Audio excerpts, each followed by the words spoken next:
¿Qué tal, doctor? Buenas tardes y buenas tardes a todos los que nos escuchan en este día lunes.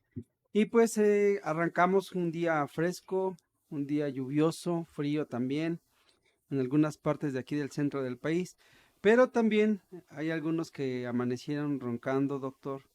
Y muy Hay mal. algunos que amanecieron con dolor de cabeza en esta mañana. Y muy, sí. Ah, también, pues amanecen con ciertos síntomas, doctor, pero no saben qué es, por qué amanecen así. Y el tema que queremos tocar hoy, doctor Dismar, es un tema muy importante, la apnea obstructiva del sueño. ¿Cómo ves el tema?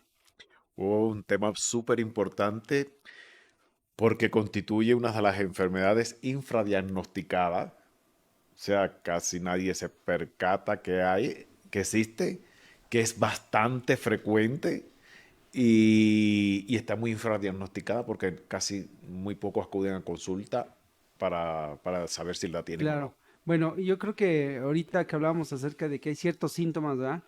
Pero a ver, primero, para empezar y que la gente nos empiece a escuchar y a algunos doctores, la apnea obstructiva del sueño, ¿qué es? Bueno, mira, como bien lo dice su nombre, apnea significa periodo de pausa. O sea, un periodo respiratorio de pausa, donde no hay ni proceso inspiratorio ni proceso expiratorio. Eso es lo primero. Lo segundo, vamos a la palabra obstructivo. Significa que ese periodo de apnea sin inspiración y respiración va a suceder porque hay un mecanismo obstructivo en las vías aéreas que va a provocar que no funcione esto. ¿Ok? Y del sueño, porque sucede durante los momentos del sueño. Entonces, sumándole todo esto, podemos decir que es una enfermedad que se caracteriza fundamentalmente porque durante los horarios de sueño sucede una obstrucción de las vías aéreas respiratorias que provoca una pausa en la respiración donde el paciente ni tiene inspiración ni tiene expiración y por lo tanto cae la saturación de oxígeno. Ahora, es importante que ya que hemos visto este nombre de apnea obstructiva del sueño, la diferenciemos de otro tipo de apnea central del sueño que existe y es otra entidad clínica muy diferente que aunque se comportan igual, aquí sí es que hay un problema del cerebro a la hora de mandar las señales que debe mandar al centro respiratorio para que el centro respiratorio controle los movimientos respiratorios durante el sueño. Y esta es otra enfermedad que sí es mucho más complicada, que también pasa algo parecido y comienza con síntomas muy parecidos a la apnea obstructiva del sueño. Ok, entonces, ¿cuáles son los síntomas más específicos? Porque alguien, un ejemplo, ahorita tocábamos de cómo amaneciste con dolor de cabeza, Exacto, alguien, sí. ¿ese es uno de ellos? Sí, mira, casualmente tocaste dos signos que son los muy típicos de ellos.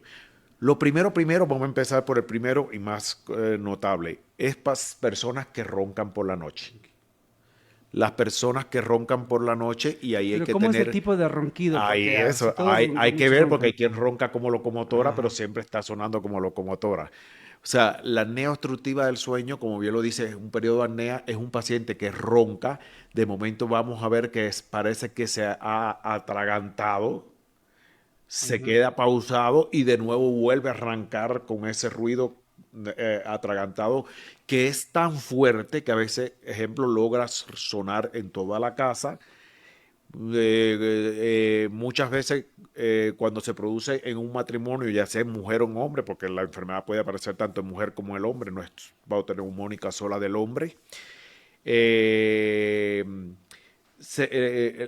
llega a tal punto en que la pareja decide dormir en cuartos separados porque es insoportable el ruido que la otra persona hace y despierta incluso hasta el resto de la gente de la casa. Entonces el ruido es algo así como esto, hace... Ajá. O sea, si te diste cuenta, hay un periodo de un ruido intenso, parece que la persona se ha quedado atragantada, hay un periodo sin respirar y después se vuelve a producir de nuevo la respiración como si fuera una aspiradora.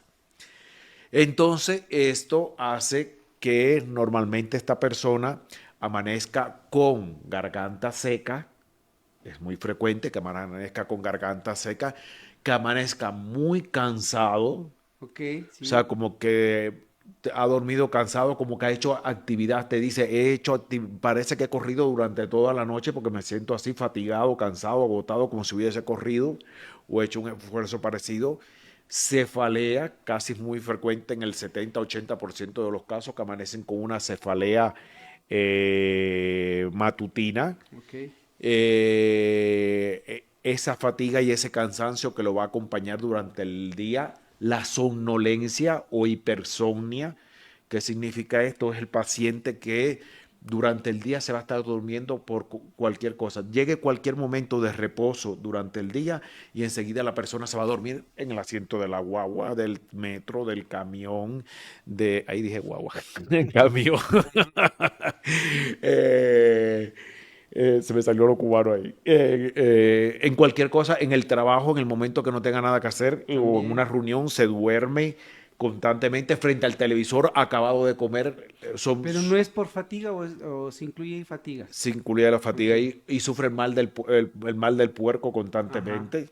O sea, hay veces que tú puedes tener una mala digestión y padecer el mal del puerco, una digestión lenta, pero no, estas personas constantemente sufren de la mala digestión, amanecen normalmente por la mañana con la presión muy alta, con los ojos enrojecidos e ingurgitados, Hinchados. sí, amanecen con inflamación papebral.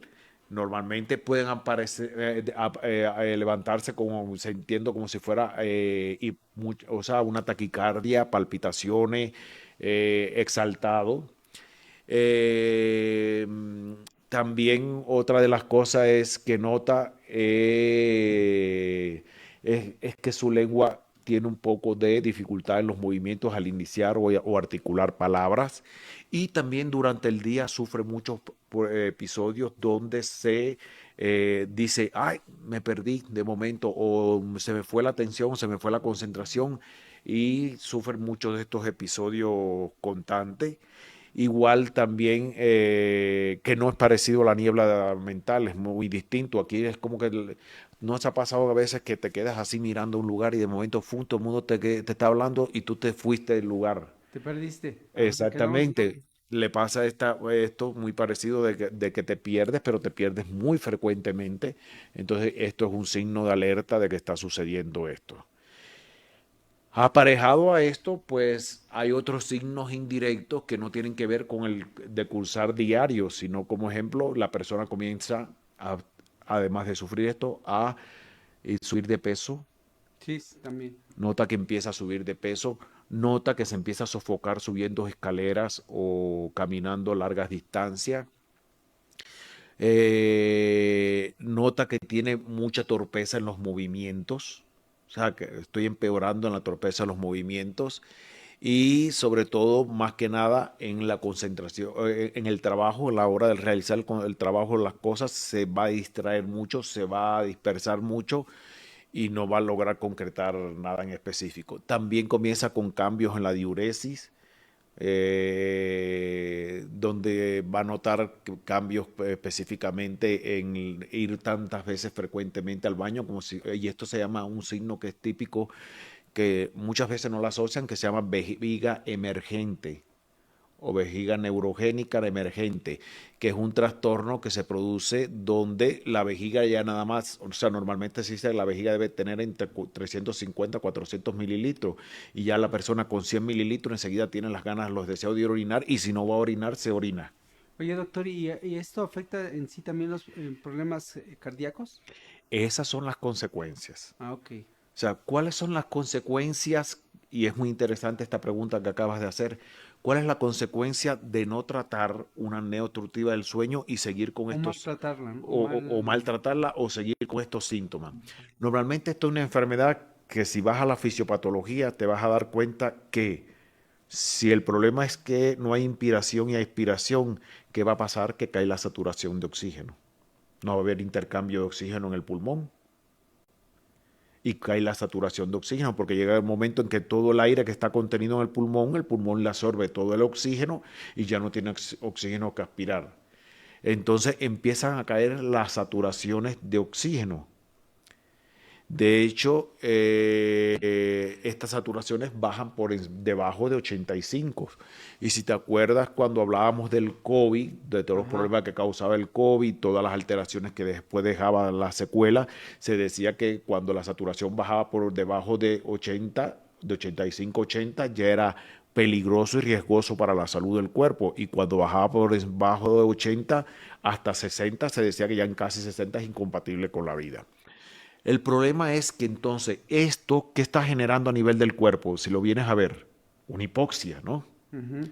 Entonces, una hipoxia generada hace que todos los tejidos se alteren metabólicamente. ¿Por qué se van a alterar metabólicamente? Porque estás obligando a trabajar con poco oxígeno, por lo tanto las células van a decir, bueno, si estoy trabajando con poco oxígeno, no puedo producir oxígeno a partir o sea, no es suficiente para producir energía a partir del oxígeno, pues entonces tengo que echarle mano al metabolismo que se le dice malamente anaeróbico, que no es anaeróbico, sino se llama metabolismo glucolítico fermentativo anaeróbico, en el cual entonces va la célula a fermentar la glucosa, convertirla en alcohol para a partir de esta fuente sacar en el citoplasma, no en la mitocondria, obtener energía. Y esto trae consigo que se produzca, primero, alteración del material epigenético de la célula. Segundo, alteración en la producción energética de la célula. Y tercero, alteración en todos los mecanismos de reparación de la célula. Cuarto, alteraciones en el ADN y expresión de genes que no deben producirse. Por eso, esta enfermedad, cuando no es atendida a tiempo, termina produciendo, primero, problemas cardíacos. El primer problema cardíaco que ocasiona es la hipertensión arterial. Esta hipertensión arterial que es rebelde a tratamiento, como te decía, la característica que tiene es que amaneces hipertenso matutinamente, temprano, acabo de levantarte, te toman la presión, cuando normalmente debería estar baja, estás hipertenso. En el día vas a tener muchas fluctuaciones de la presión arterial, también induce procesos isquémicos cardíacos. ¿Por qué? Porque esta enfermedad va a alterar, como te decía, por la hipoxia, va a alterar la producción del óxido nítrico, la regulación de todos los factores que tienen que ver con el estrés oxidativo arterial, y esto va a traer consigo que se produzca la enfermedad coronaria. La enfermedad coronaria va a terminar provocando infartos del miocardio, que es una de las cosas que causa esta enfermedad como consecuencia, o insuficiencia cardíaca, o también puede ocasionar trastornos del ritmo. Lo mismo que ocasiona este problema vascular a nivel del corazón, también imagínate que lo va a hacer ¿dónde? ¿En qué órgano fundamental? En el cerebro. Entonces también predispone para que haya ictus. Entonces el paciente comienza a sufrir microinfartos cerebrales pequeños, o sea, sin llegar todavía al dramatismo de un infarto cerebral grande, comienza a provocar infartos cerebrales pequeños. Estos infartos cerebrales pequeños o esta hipoxia pequeña que va a sufrir el cerebro te va a dar origen a varias cosas. Una de ellas, atrofia cortical, Ok. que si ustedes se fijan aparece muy frecuentemente, los médicos pueden verlo, que aparece muy frecuentemente cuando hacen un TAC y aparece como hallazgo. No, no tiene zona de infarto ni nada de eso, pero sí sale que tiene atrofia cortical. La Ajá. atrofia cortical es un signo de una hipoxia también sostenida y mantenida sobre la corteza cerebral. Y esto puede estar inducido por la apnea obstructiva del sueño. A ver. También aparece el infarto cerebral. Y si te pones a ver estas vías, si yo estoy en una enfermedad que le está ocasionando hipoxia a la neurona, al astrocito y a la oligodendroglia, de que hablamos en el podcast pasado, enfermedades neurodegenerativas. Entonces es una predisponente para que se desencadenen enfermedades neurodegenerativas como el Alzheimer, el Parkinson y las demencias. Ok, a ver, doctor, ya aterrizando entonces la idea. Ahora dime quiénes son el perfil de personas que empiezan o están desarrollando ya esta apnea. ¿No? Antes de pasar a eso, te voy a terminar A ver. tres enfermedades más que ocasiona. Ocasiona daño renal, Ah, sí, sí, sí. ocasiona daño hepático También. y como ocasiona y gastrointestinal, o sea, hepático y gastrointestinal, por lo cual entonces comienza un síndrome florido de intestino irritable, intestino permeable, estreñimientos, empiezan problemas de insuficiencia renal, cae el filtrado glomerular, caen las funciones hepáticas Y esto también te ocasiona resistencia a la insulina, insulina. Pero aparte, ¿sabes qué? que termina desencadenándote diabetes más. Exceso de cortisol, todo. Por Y eso eso es también otro problema. amanece aquí bien Termina también irritado. ocasionando También. este Ujú. proceso isquémico por la noche que sucede a nivel del cuerpo, este proceso isquémico por la noche va a hacer que que se produzcan en el cuerpo dos alteraciones. Te va a someter a un estado de estrés. Así es. Y el Mm. sistema, tanto el sistema nervioso como las glándulas suprarrenales van a reaccionar al estrés. ¿Y cómo se reacciona con el estrés? Liberando Cortisol. cortisol y liberando adrenalina y noradrenalina. Así es. Y esto explica por qué hay trastornos a nivel cardiovascular y hay trastornos hipertensivos y hay trastornos en el resto del metabolismo y hay problemas de resistencia a la insulina por el elevado nivel de cortisol.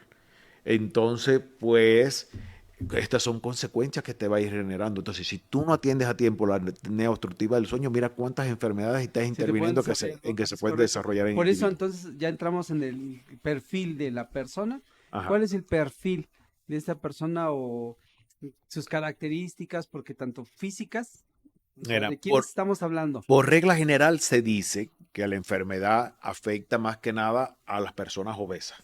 Ah, sí. Ah, O sea, un índice de masa corporal por encima de 25, ya incluso en 30, ya por encima de 30 es más, el riesgo es más alto. Ya un índice de masa corporal por encima de 30 ya te está predisponiendo a que padezcas de la apnea obstructiva del sueño.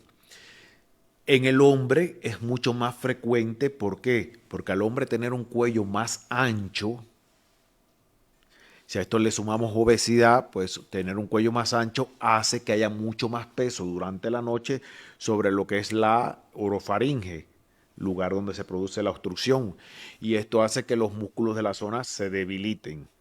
Si a la vez es una persona que es un respirador bucal, porque hay personas que son respiradoras bucal, o sea, que no respiran por la nariz, que normalmente la vemos y están tranquilas, están así con la boca abierta, es porque están respirando por la boca. Porque normalmente debemos permanecer con la boca cerrada porque la respiración se hace a nivel de la nariz.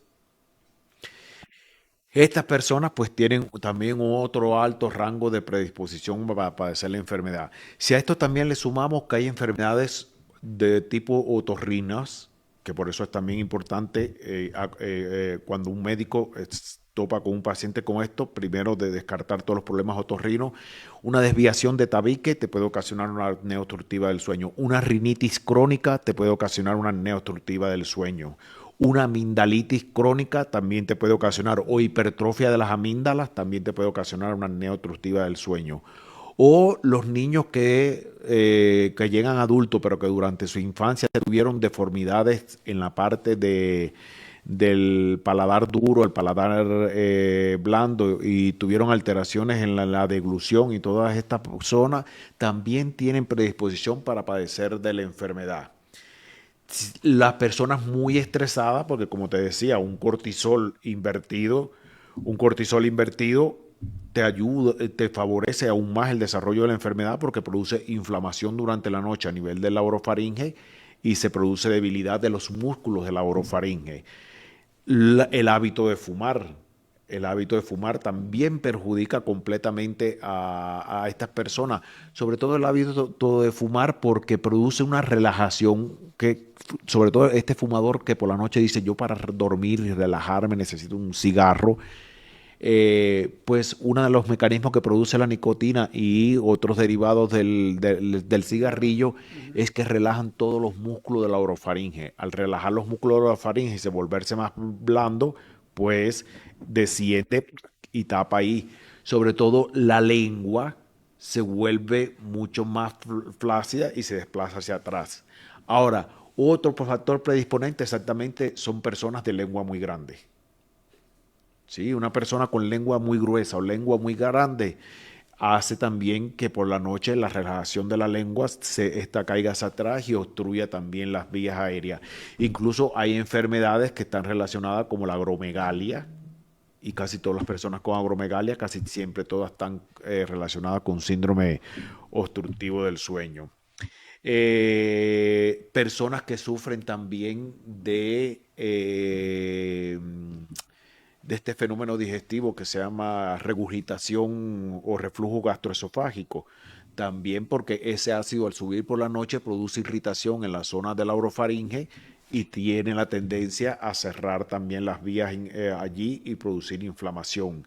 Personas que sean alérgicos, que tengan una hiperactividad alérgica o tengan asma bronquial o igual tienden a producir o que sufren muchos episodios de laringitis frecuentemente, tienden igual a producir inflamación aquí.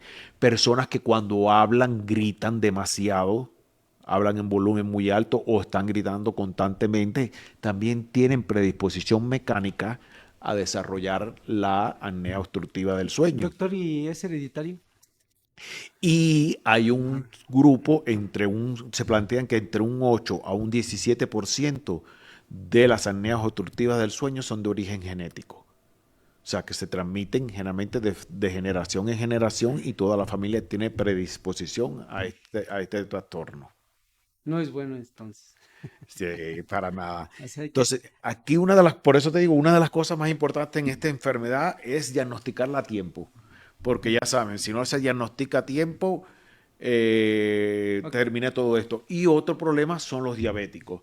La resistencia a la insulina, de forma sostenida y mantenida, también predispone a que se produzca este trastorno a nivel de la orofaringe con debilidad de la musculatura de la zona, alteración en la conducción nerviosa de la zona y se produce entonces también la misma obstrucción. Me mandan una pregunta que si los dispositivos actualmente, celulares, tablet, computadoras, los televisores, todo esto las también afectan o no afectan. No hay un estudio que diga que afecten. O sea, no hay un estudio que diga que afecte de forma directa a la parte mecánica de Ajá. la orofaringe. Sin embargo, sabemos que si durante la noche te expones a problemas o sea, a computadora, a celular o a pantalla de televisión, esto va a hacer que tengas un sueño igual interrupto o va a hacer que tengas un mal sueño.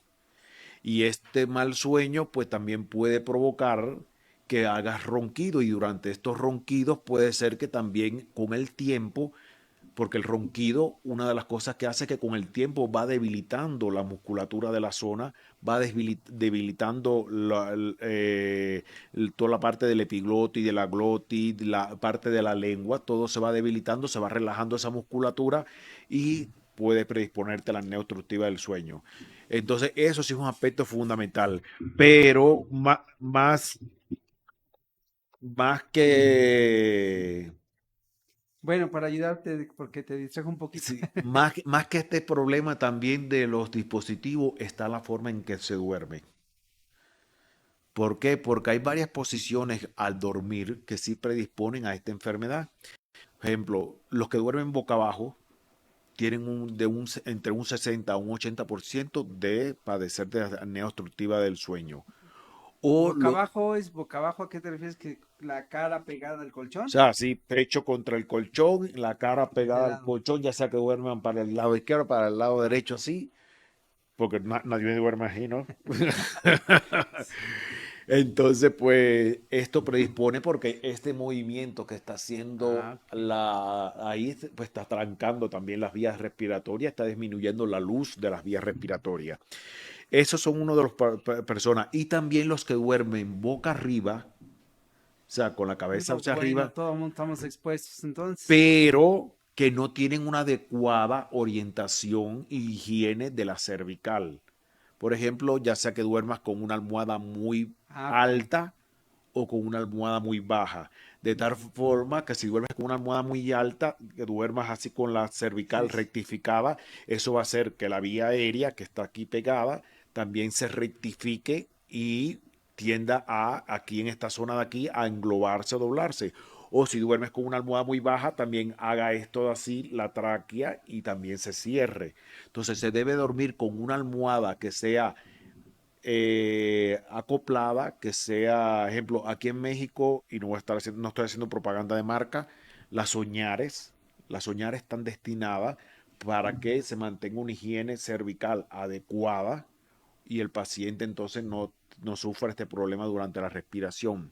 O también se le recomienda a los pacientes, si duermes con una almohada muy blanda, pues que coloques una dona de avión, de esta misma que dona de avión, la utilices aquí para que hagas la posición adecuada del cuello, o que duermas con un rollito, una toallita pequeña, le hagas un rollito, lo pongas aquí debajo de la zona del cuello, no debajo del occipital, sino debajo de la zona del cuello, para garantizar la adecuada función de los faringes.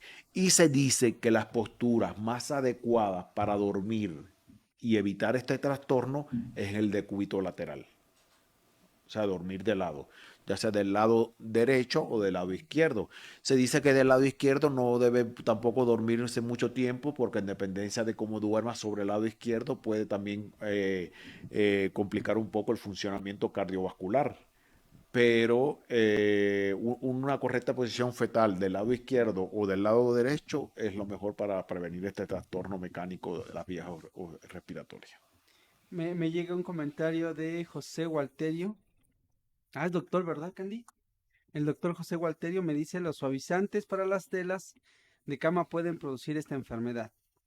Dice que hay mamás, las madres de familia, que hacen su aseo de la casa, mezclan algunas de ellas, llamémosle el químico cloro, con algún otro que es suavizante. En especial este ha visto que sí les afecta. Él como doctor me imagino que estos comentarios así les han llegado a sus pacientes, ¿no? Sí, exactamente como lo decía.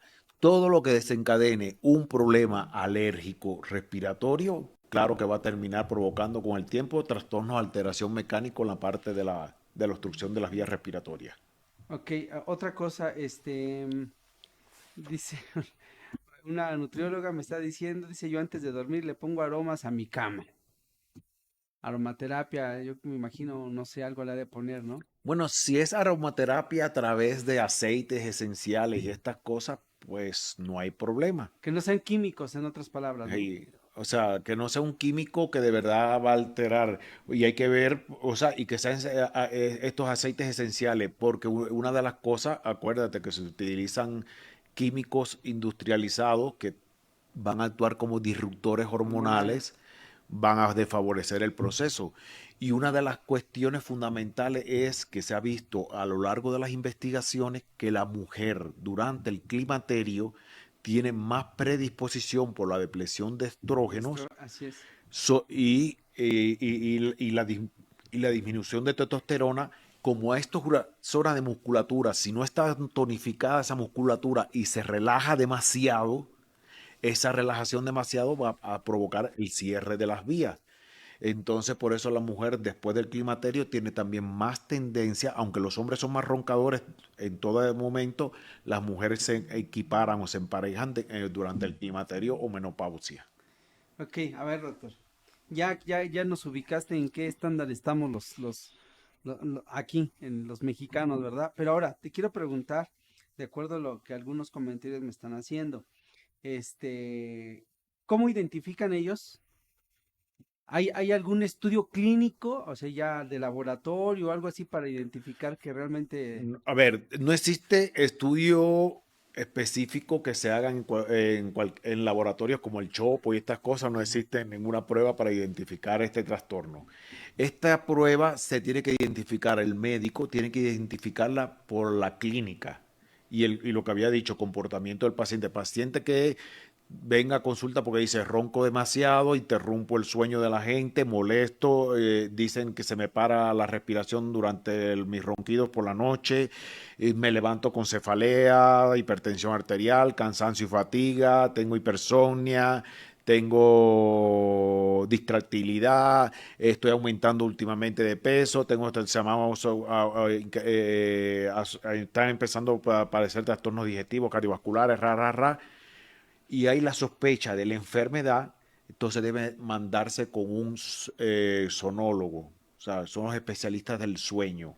Lo que es polisomnografía, la Ajá. PS. Y entonces el sonólogo te va a hacer una prueba que es la Ah, polisonografía, que consiste más que nada, puede haber de dos tipos. Puede ser que el paciente rente el equipo, se lo lleva para la casa, se lo coloca durante la noche, al otro día debe entregarlo y el ujú. sonólogo estudia y ve los mecanismos de apnea. o de hecho se interna en una clínica donde el paciente duerme durante la noche, es vigilado por una enfermera o pues especializada en esto, y al otro día pues el somnólogo interpreta la prueba y determina lo que es la enfermedad, si la enfermedad es real o no está real. Se dice que normalmente van a aparecer en la gráfica de la sonografía, aparece los periodos de apnea. Si un paciente tiene entre 5 a 14, se dice que es una apnea obstructiva leve. Si es entre 15 a 29, se dice que es una apnea obstructiva moderada. Y si es por encima de 30, se dice que es una apnea de 30 o más, se dice que es una apnea obstructiva severa. Y entonces, en dependencia de esto, va a depender el tipo de tratamiento que se necesita el paciente, igual que de toda la exploración que se haga de la cavidad orofaringea. Que los tratamientos, pues generalmente pueden ir y variar desde personas que tengan que utilizar algún dispositivo nocturno. No estoy hablando todavía de respiradores, estoy hablando de dispositivos nocturnos. Que lo que hacen estos dispositivos nocturnos es como igual, como parecido a los guardas, pero se colocan para corregir la mandíbula, porque uno de los problemas de disfunción de la mandíbula, alteraciones en la mandíbula, puede ocasionar la neoobstructiva del sueño, que también eviten, o sea, tienen como si fuese una especie de aditamentos para evitar que la lengua se retraiga hacia atrás y caiga sobre la orofaringe, o regulan también, mantienen dilatada la actividad de la orofaringe. También hay personas que nada más necesitan dormir con unas puntas nasales o con una respiradora nasales, o hay que nada más se le manda un humidificar el ambiente, un dispersor ambiental, algo de esto. Sin embargo, ya cuando el cuadro es más severo, ya sí necesitan dormir con equipos especializados, que ya generalmente son equipos que trabajan a presión positiva, que hay varias clasificaciones, ahí están los CAC, están los SAC, depende del tipo que sea necesario, pero la característica fundamental es esta, que trabajan con presión positiva para mantener la vía aérea superior dilatada y permitir esta permeabilidad y que fluya el aire. Bueno, ya nos dimos cuenta entonces cómo llegamos a ese punto, ¿no? Exacto. Ok, ahora, Ahora, ¿cuál es el problema? Sobre todo aquí en México. Hay muy pocas clínicas del sueño y hay muy pocos especialistas en sueño. sí, pues es un grave problema. Entonces, pues, ojo los médicos, si tienen los médicos generales, los médicos que están en las consultas de atención primaria y estas cosas, pues sí tienen que estar muy al pronto y pensar esto. Y sí, y rápidamente tratar de canalizar al paciente lo más rápido hacia una clínica del sueño. Me preguntan que si los niños la pueden desarrollar Sí, lo puede padecer tanto los niños, incluso desde la etapa de lactancia, y lo puede padecer cualquier individuo, cualquier edad. y las mujeres embarazadas, También. este, Incluso uno de los grandes problemas con las mujeres embarazadas es que las mujeres embarazadas que padecen de apnea obstructiva del sueño tienen o sea, más riesgos de que el feto venga con malformaciones, ok, que el feto venga con alguna alteración en el peso y el control y el desarrollo neuronal, o que tengan problemas con el desarrollo de una eclampsia, una preeclampsia, o partos prematuros, o incluso desprendimiento de placenta. ok, doctora, bien. Ya nos diste el paciente de alto riesgo, ya nos hablaste cuáles son las causas que lo provocan, quiénes, aparte de los que son de alto riesgo, ¿se puede operar? Depende, cuando es de causa quirúrgica, como te lo dije, una desviación del Ok, tabique que lo esté causando, una deformidad del paladar, una amígdala hipertrófica, o cualquier tipo de problema de laringitis crónica, algo de esto sí se opera y el paciente mejora considerablemente. Pero el tratamiento, o sea, independientemente de todas las cosas que ayudan a la respiración por la noche, uno de los tratamientos fundamentales que va a prevenir la enfermedad y que va a tratar y evitar que la enfermedad avance progresivamente o que cause mucho más complicaciones es la rehabilitación. ok, O sea, la enfermedad de base o sea, el tratamiento de base para un paciente con apnea obstructiva del sueño es obligatoriamente entrar en régimen de fisioterapia respiratoria, tanto fisioterapia respiratoria alta como fisioterapia respiratoria baja. Y lo va a hacer para dos cosas. Primero, para prevenir la enfermedad y o mejorar los síntomas de la enfermedad. Y segundo, para prevenir las complicaciones que genera la enfermedad. Y tercero, para algo también muy importante, porque las personas creen, ya, me coloqué un respirador por la noche, ya duermo con mi máscara y esas cosas, pero resulta, como decimos en la medicina, órgano que no se usa, se atrofia. O cuando tú le pones a ese órgano algo que le ayude a hacer la función a ese órgano, Sí. también el órgano se vuelve, como dicen ustedes los mexicanos, se vuelve huevón. Y lo mismo pasa con las vías aéreas. Si tú constantemente estás sometiendo las vías aéreas superiores a a que logren trabajar porque hay un equipo trabajando a presión respiratoria positiva, va a llegar el problema en que se va a ir cada vez incrementando más la flacidez y la debilidad en la zona, porque los músculos que tienen que ejercer la acción en la zona para mantener la tonicidad, pues dice, pues ya no tengo que trabajar, pues me vuelvo más flácido, más flácido, más flácido y después incluso es peor, porque llega el momento que se puede producir incluso mecanismos obstructivos o respiratorios despiertos. Ajá. Entonces, por eso es que es importante la fisioterapia respiratoria que va a ayudar en estos procesos. Ahora, me preguntarías, ¿qué consistiría la fisioterapia respiratoria? Pues básicamente porque ahorita ya debemos entrar en la pregunta de si yo ya estoy declarado, o sea, ya el especialista, un doctor, el estudio, y, tengo los síntomas en los cuales tú describes y yo encajo muy bien en la apnea obstructiva. Ahora, ¿qué tengo que hacer? O sea, no, a lo mejor me puedo curar o no puedo curar para empezar. Porque eso es lo que a veces pregunta la gente, ¿me puedo Es curar una o no? enfermedad, o sea, como lo dice el nombre, es una enfermedad crónica. O sea, es un fenómeno crónico que va a estar siempre presente allí cuando no es quirúrgico, va a estar siempre presente, por lo tanto necesita de lo que te decía, rehabilitación constante. Al tú someter al paciente a rehabilitación hace que la cronicidad de la enfermedad no sea tan marcada y no produzca tanto daño. Y como te decía, los respiradores no produzcan el daño de que todo el aparato respiratorio se vuelva vago o se vuelva lento al trabajar. Entonces aquí lo fundamental, importante y constante es la rehabilitación respiratoria, que va a consistir en ejercicios que aumenten el tono de la musculatura, aparatología como corrientes, ultrasonidos, láser, radiofrecuencias que van a trabajar mejorando la calidad de las vías respiratorias superiores, ejercicios propios para el pulmón, para fortalecer el pulmón y que durante la noche el pulmón pueda de verdad hacer una mejor acción de bomba, tanto a la hora de sacar el aire como a la hora de aspirar el aire. O sea, Bueno, mejorar la inspiración y la pero si expiración tú durante la tuvieras noche. un paciente darle un ABC, o sea, específico como básico, muy Entonces, básico. el ABC sería este, diagnosticarlo. Ok.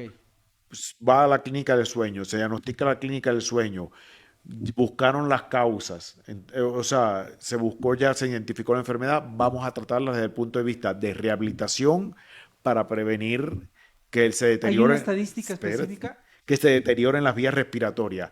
Pero también vamos a trabajar en los factores de riesgo. Vamos a empezar a Ok. controlar tu peso, a mejorar la resistencia a la insulina, a mejorar los problemas del cortisol, a mejorar todos los problemas de la regulación hormonal. O sea, si hay un tratamiento, pero es para mejorar las causas que no sigan agravando la enfermedad. Pero no es que vas a trabajar directamente sobre la enfermedad, sino sobre las causas que hacen que se agrave la enfermedad. Y Para con que estas no respecto avancen. y con respecto a las estadísticas, a nivel mundial se dice, como te partí del principio, es una enfermedad infradiagnosticada.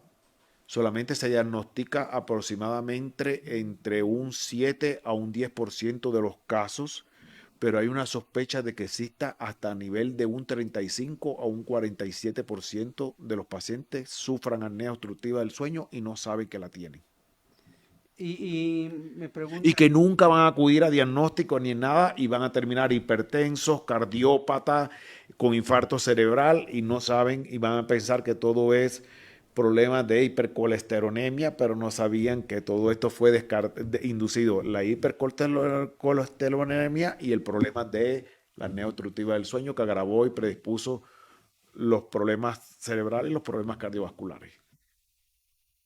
Quiere decir entonces que cuando no se sabe diagnosticar bien Ujú. y se le da un tratamiento por hipertenso, se le da un tratamiento por eso, pero la raíz del problema es la Ahí, apnea. exactamente, y ahí te vas a dar cuenta, es un hipertenso que va a seguir siendo rebelde al tratamiento, sí le controlaste el colesterol, le controlaste todos los problemas hepáticos, el paciente ya está controlado de la enfermedad arteriosclerótica, sin embargo, cada año vas a tener que ir cambiándole el tratamiento porque cada vez la hipertensión va a ser mucho Vas- más rebelde, más rebelde, más rebelde, más Ok, rebelde. y me dicen aquí, pregunta Medina, ¿los medicamentos para dormir podrían ocultar la enfermedad? Exactamente. Uno de los problemas de las benzodiazepinas es que las benzodiazepinas pueden producir más relajación de los músculos. Y como te estoy diciendo, hay más relajación a nivel de los músculos Ajá. corporal, también hay relajación a nivel de los músculos de la cavidad faríngea.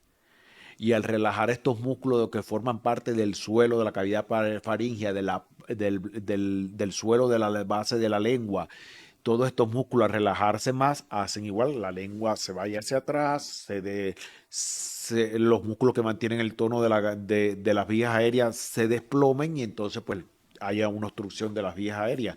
Entonces los músculos, o sea, los medicamentos para inducir sueño, sobre todo el tipo de las benzodiazepinas, sí pueden favorecer a la larga la aparición de esta enfermedad o pueden agravar los síntomas del paciente con esta enfermedad. Ahora bien, doctor, ya una vez que nos describes que cuáles son también, que los medicamentos sí pueden influir directamente.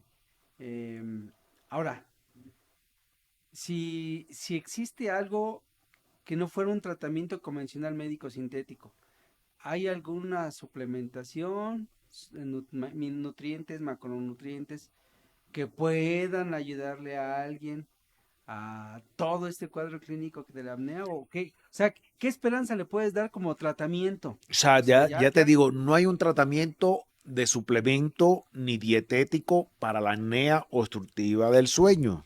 El único tratamiento de la apnea obstructiva del sueño son los equipos y la rehabilitación. ah, Tú puedes tratar con suplemento, con dietas, las consecuencias. no, tanto las consecuencias como las causas que lo llevan. Ok. O sea, si el paciente tiene una resistencia a la Ajá. insulina, pues tienes que trabajar con toda la suplementación y con toda la dieta para mejorar la resistencia a la insulina. Y disminuyendo la resistencia a la insulina y disminuyendo también los problemas del peso, pues el paciente, su apnea obstructiva va a ¿El mejorar. ejercicio? Igual el ejercicio también va a ayudar y mejorar. Sin embargo, hay pacientes igual que hacen ejercicio mal hecho, mal dosificado, en horarios incorrectos y también pueden agravar la apnea obstructiva del sueño. Pues un ejemplo, si este paciente hace ejercicio por la mañana y mencionabas que su cortisol está desfasado, en lugar de ayudarle, le perjudicaría. Le perjudicaría.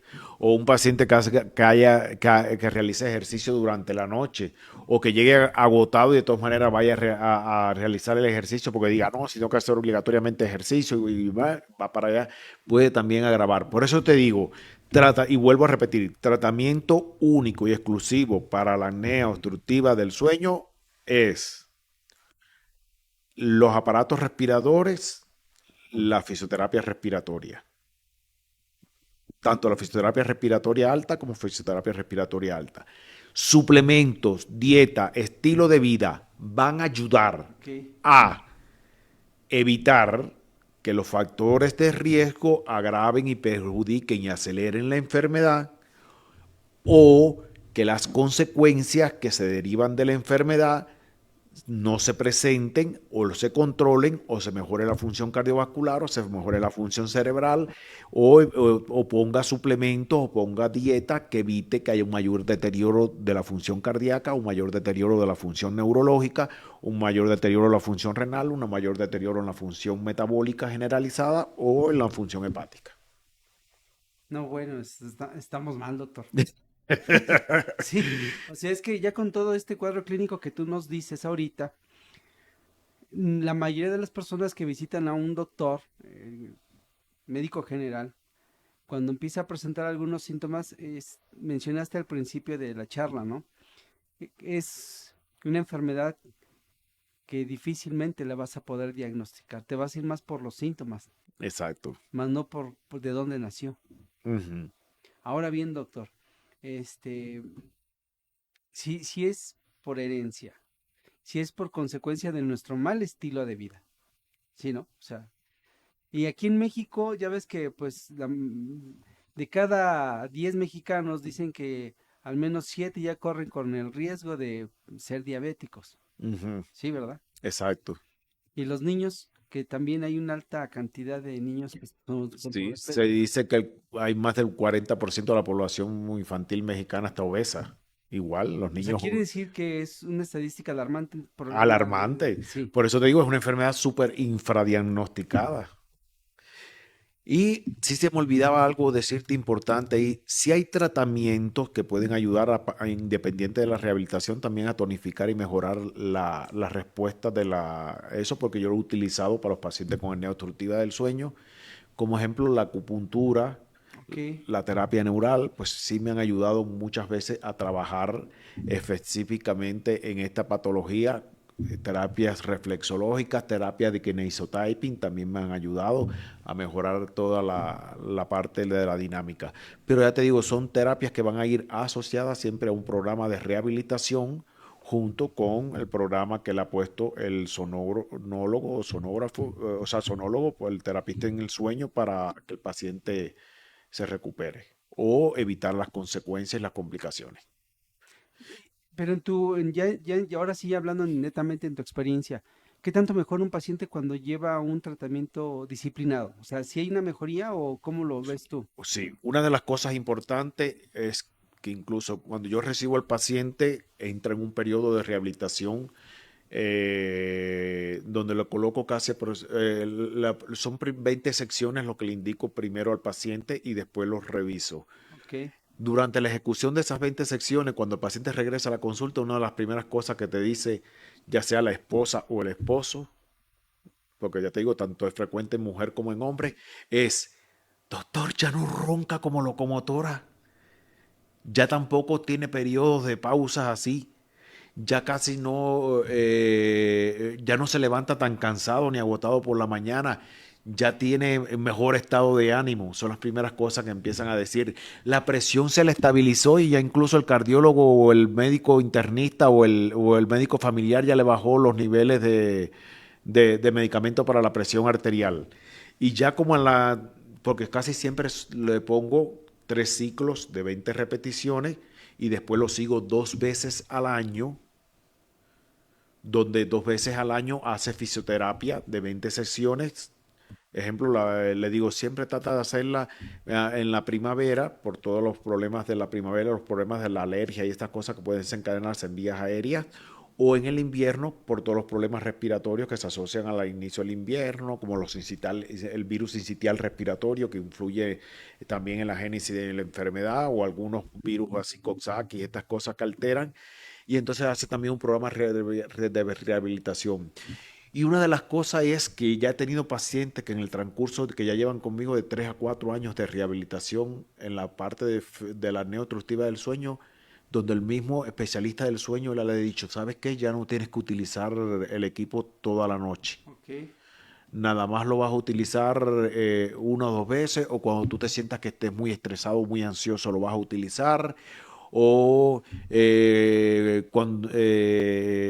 o cuando tú te pongas por la noche la saturación o te despiertes por la noche, ponte el aparato para medir saturación de oxígeno, y si ves que la saturación de oxígeno te ha bajado un poquito, entonces te lo pones, o ya incluso dejan de utilizar el equipo grande y empiezan a utilizar puntas nasales, o utilizan un humidificador del ambiente o humidificador local, y ya no tienen que dormir con este aparato constantemente porque es incómodo. O sea, el aparato es incómodo porque es una manguera rígida con una mascarilla que tienes que dormir constantemente.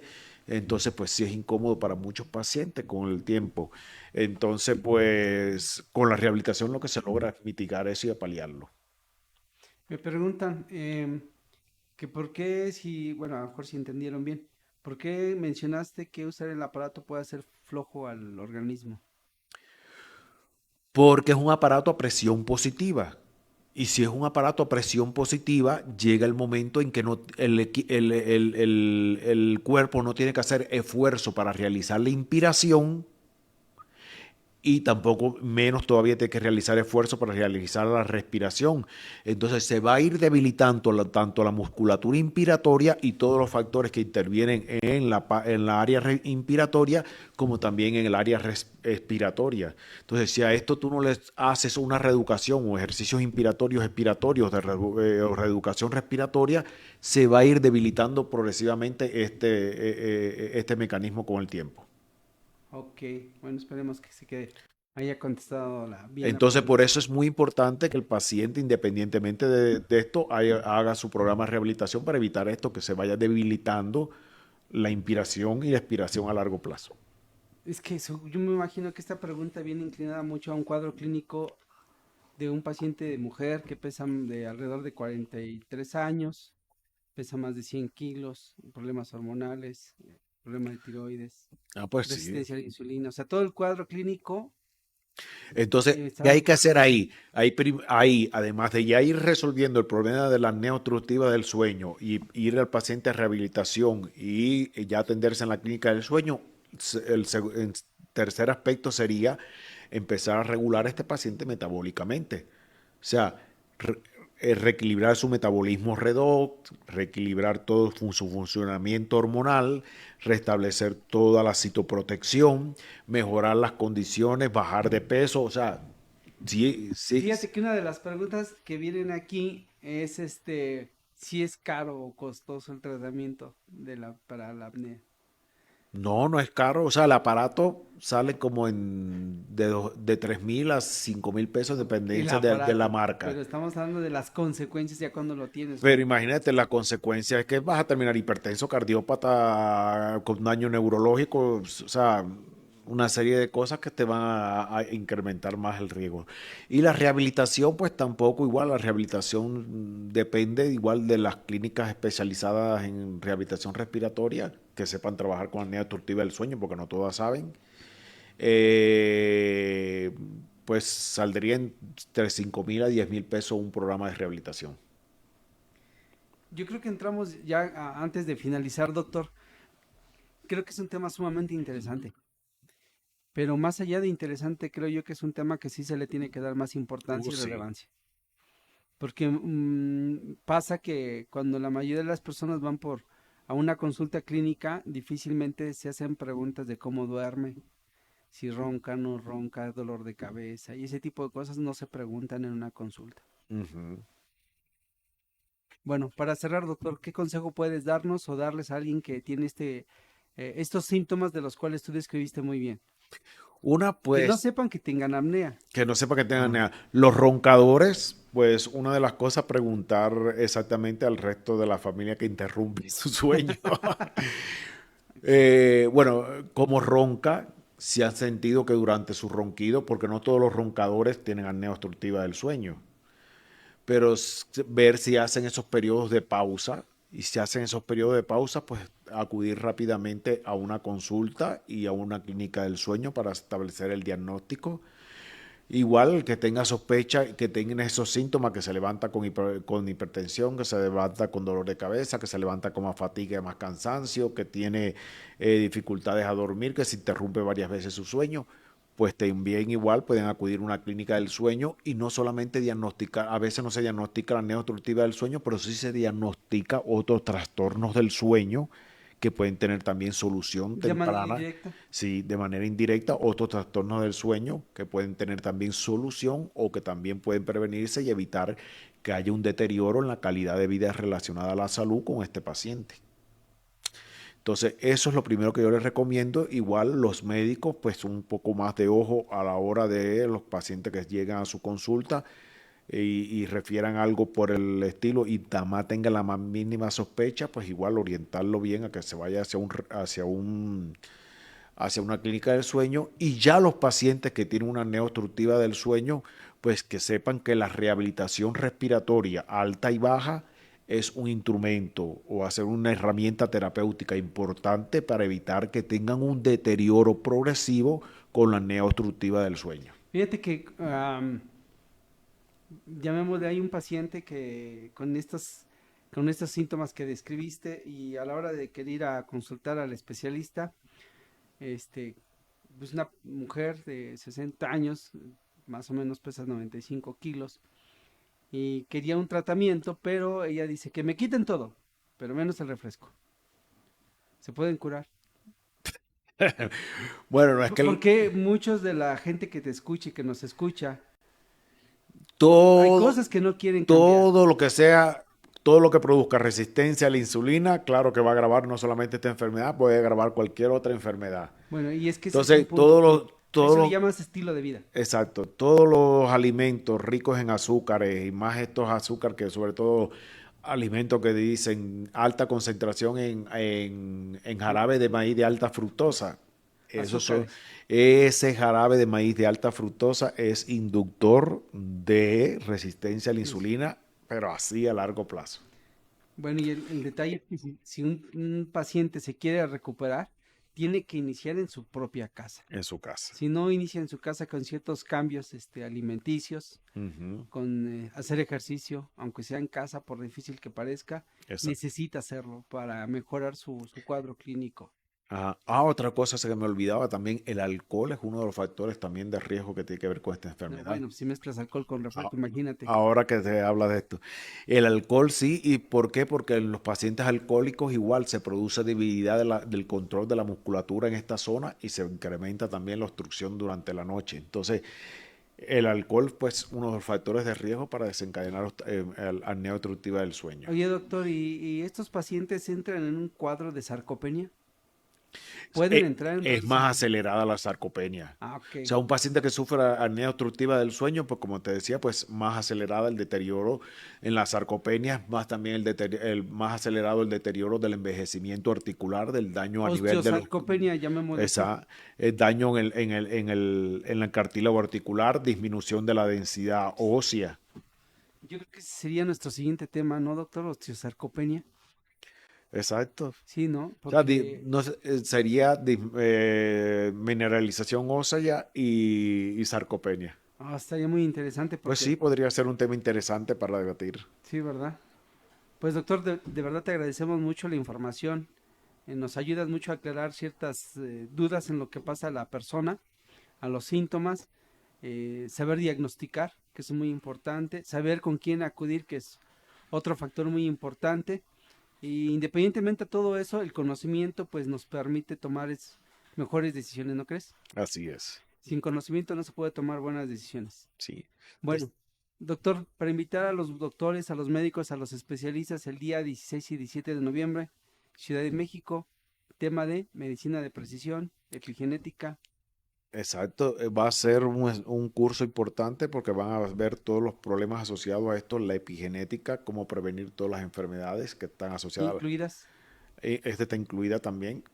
Incluida todas las enfermedades que están relacionadas con el epigenoma, alteración en el epigenoma y que va a la larga a alterar completamente el funcionamiento genético del cuerpo, el funcionamiento metabólico del cuerpo, tanto la proteómica, la metabolómica y todos los procesos de oxidación-reducción. Pues, doctor Dismar, apreciamos mucho tu tiempo. Sabemos que es una hora en la cual tenemos para poder difundir algún mensaje que sea positivo en cuestiones de salud, prevención y hasta corrección, ¿no crees? Exacto. Gracias, doctor Dismar. Nos vemos la próxima semana. Bueno, hasta luego. Una buena tarde a todos. Muchas gracias.